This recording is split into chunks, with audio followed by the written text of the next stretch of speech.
Baru saja hirup udara bebas, Setia Novanto dibidik kasus pencucian uang.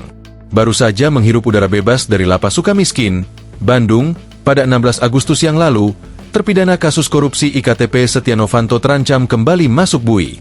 Kali ini mantan ketua DPR itu diduga terlibat tindak pidana pencucian uang, TPPU. Komisi Pemberantasan Korupsi, KPK, melalui Kedeputian Koordinasi dan Supervisi berkomunikasi dengan Bareskrim Polri untuk mendapatkan kabar perkembangan penanganan dugaan TPPU tersebut.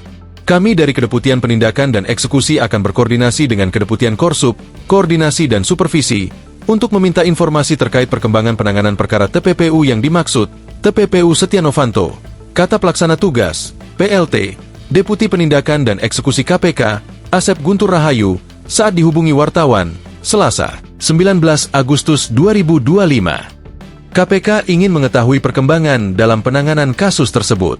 Karena penanganannya, perkara TPPU Setia Novanto, oleh Bareskrim, sambung Asep.